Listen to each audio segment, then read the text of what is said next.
I never anticipated that my life would take this direction.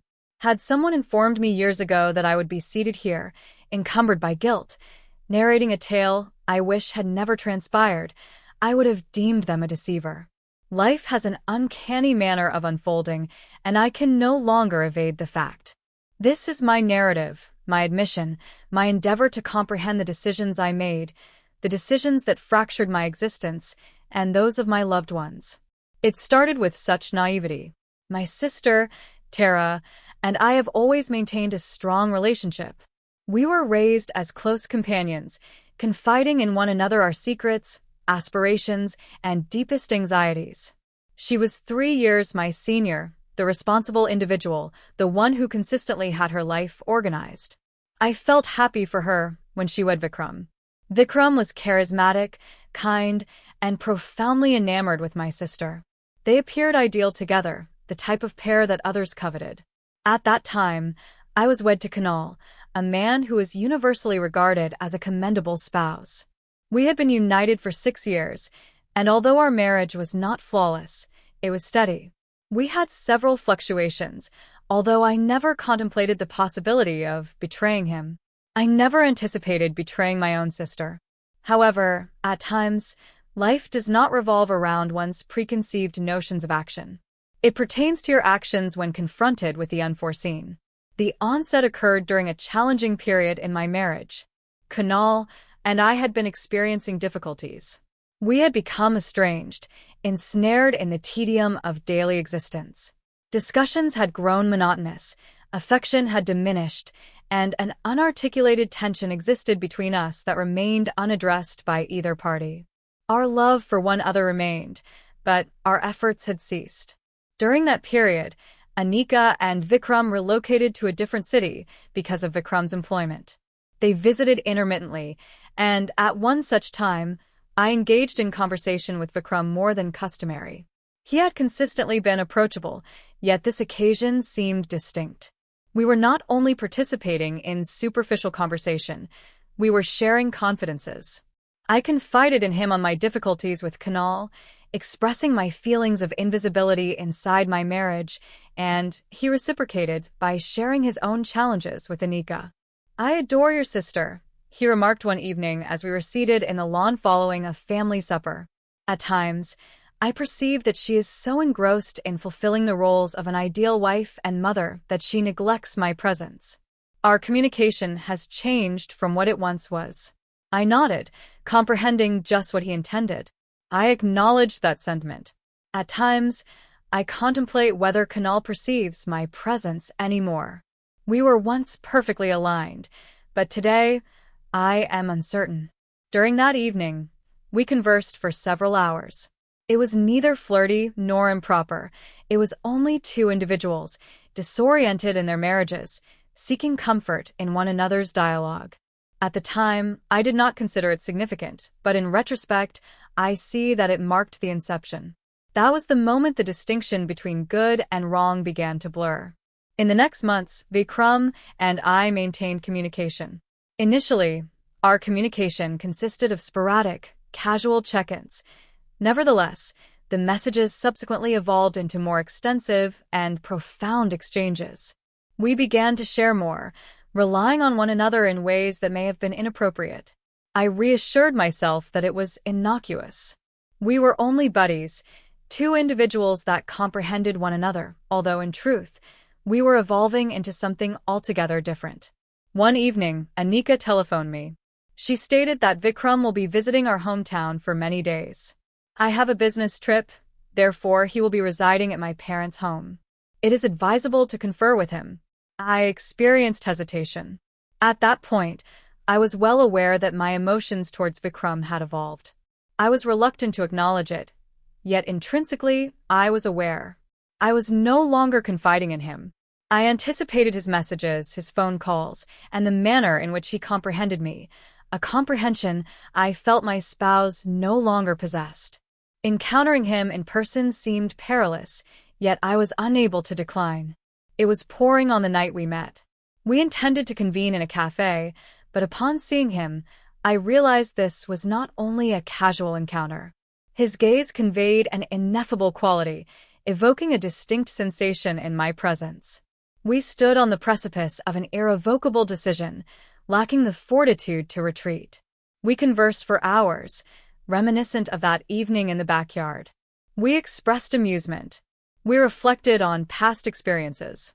We disclosed information previously unshared. Subsequently, when it was time to depart, he extended his hand towards mine. It was a modest gesture, yet it evoked a torrent of emotions within me. I ought to have withdrawn. I ought to have departed. However, I did not. As I reclined in bed that night, my thoughts were a tumult of emotions. What was my activity? This was the spouse of my sister. This was erroneous. For the first time in an extended period, I experienced a sense of being acknowledged. I experienced a sense of desirability. That sensation was exhilarating. I wish I could assert that this concluded the matter, that I acknowledged my error and departed. However, that moment was only the inception. I wish I could assert that I restrained myself before the situation escalated, that I recognized the peril and withdrew. However, the reality is that once the boundary was breached, even somewhat, there was no reverting. I often reassured myself that it was innocuous, that we were only conversing and sharing confidences. However, I possessed a deeper understanding. Subsequent to that evening at the cafe, Vikram and I engaged in more frequent conversations. The texts lengthened, and the talks intensified. What begun as solace evolved into an entity I was reluctant to identify. I anticipated his messages, experiencing a surge of excitement with each notification from my phone. I convinced myself it was only due to his comprehension of me, since he was the only individual who truly grasped my essence. However, I was developing feelings for him in a manner that I deemed inappropriate. Subsequently, circumstances shifted once more.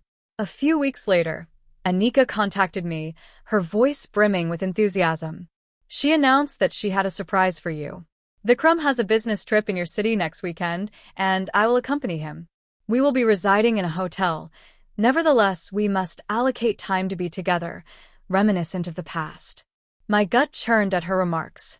She was oblivious to the situation, unaware that her husband and I had been conversing inappropriately. She was now arriving here, accompanied by him. I ought to have experienced relief. Her presence would necessitate my distancing from Vikram. However, what I experienced was solely panic. Upon their arrival, I compelled myself to behave normally. I embraced Anika, laughing and feigning that all was well.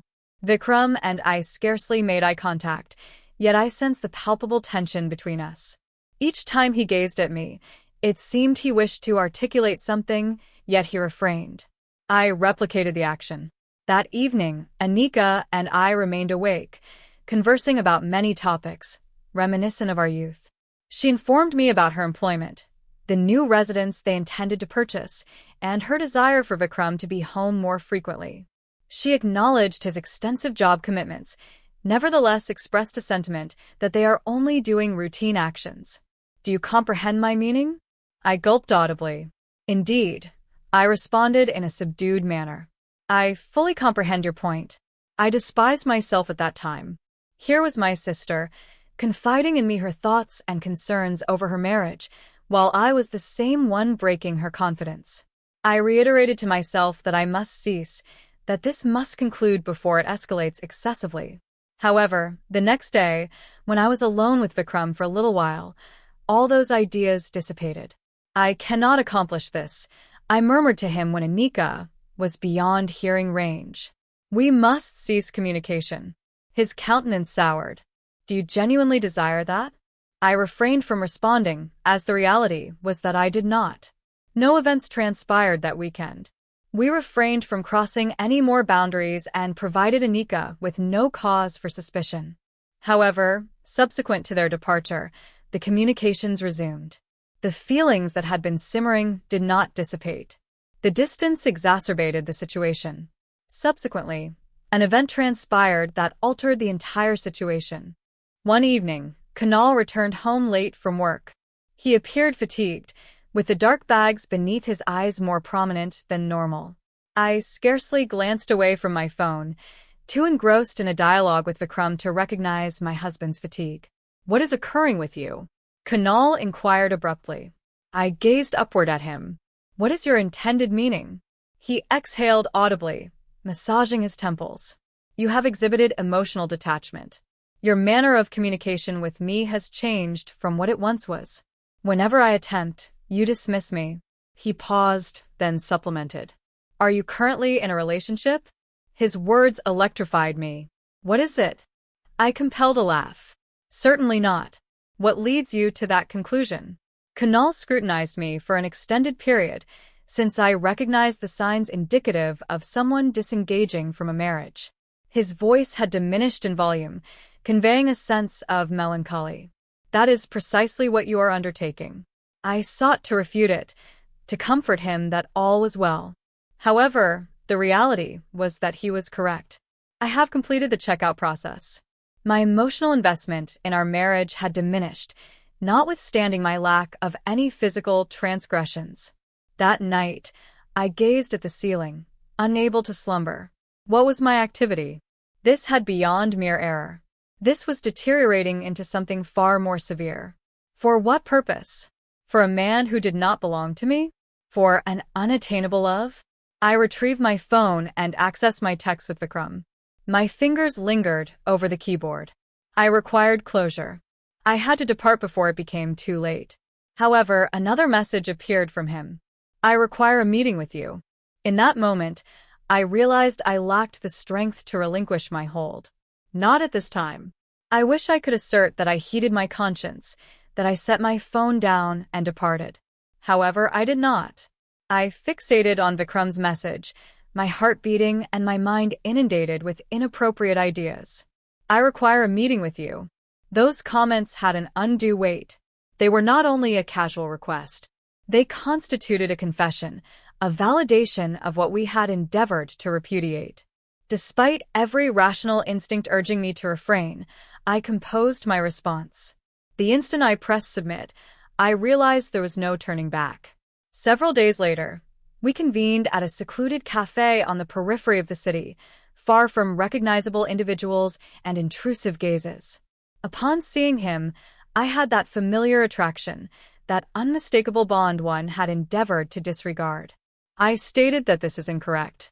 Upon taking my seat, my voice was scarcely audible, barely rising beyond a whisper. Vikram exhaled deeply, raking his fingers over his hair. "I am aware. What is the purpose of our being here?" He did not respond immediately. He extended his hand across the table, his fingers lightly grazing mine. "Because we can no longer feign." A mass developed in my throat. He was correct. We had long before crossed an imperceptible boundary, and now we only stood amidst the debris, feigning our ability to rectify it. He confessed that he always thinks about you, acknowledging that he ought not to, yet he is unable to refrain. His remarks resonated with my own sentiments, causing my heart to ache. "Vikram, we are inflicting harm on individuals who are undeserving of it." He nodded gradually. "I am aware." For an extended while, we remained in quiet, allowing reality to permeate our presence. We were two individuals who had discovered solace in one another amongst the emptiness of our marriages, two individuals who had transgressed boundaries and were now uncertain of how to revert. "Do you have affection for him?" Vikram ultimately inquired.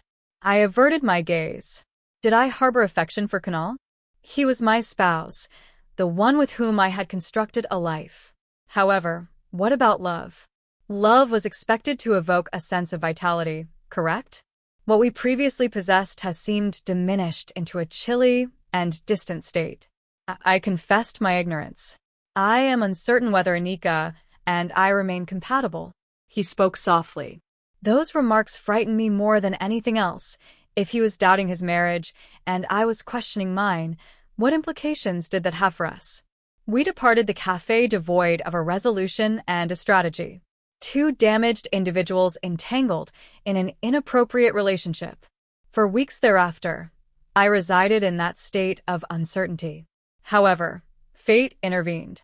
One evening, Kunal returned home early. I was in the kitchen, preoccupied, when he set his phone on the counter next to me.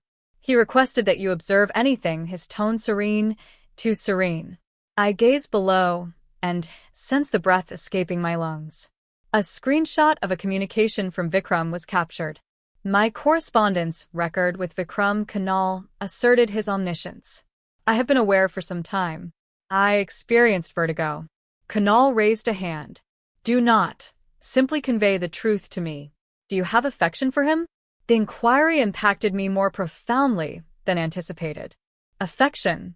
It seemed utterly seductive and all-consuming when it was only furtive looks and hushed confessions. However, confronted with the stark fact, I was no longer certain. I am uncertain, I murmured. Kunal exhaled deeply. Consequently, we have exhausted all topics for discussion. In an instant, my marriage concluded. Not via a theatrical confrontation, not with shouting or allegations, but with subdued acceptance. He had released me far in advance of this event. I just had not observed it. However, the true devastation was still to unfold. The next day, I received a call from Anika. Her voice trembled. How is it possible for you to do that? My eyes were stung by tears. Anika, I do not desire your justifications, she retorted sharply.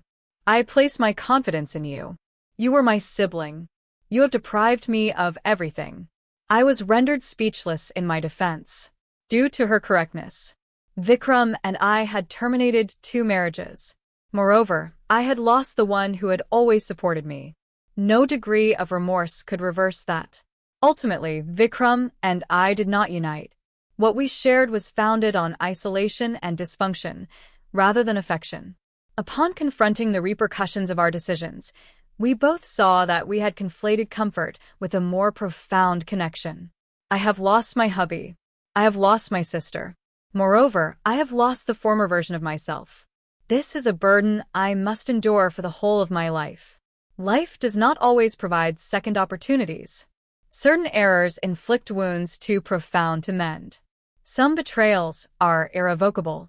I believed I had discovered something genuine with Vikram. Ultimately, I merely obliterated the individuals who were most significant to me. Kunal progressed. He warranted superior treatment. I hope he has discovered pleasure in my absence. Is Anika present? She ceased all communication with me thereafter. I do not hold her accountable. I would not have forgiven myself either.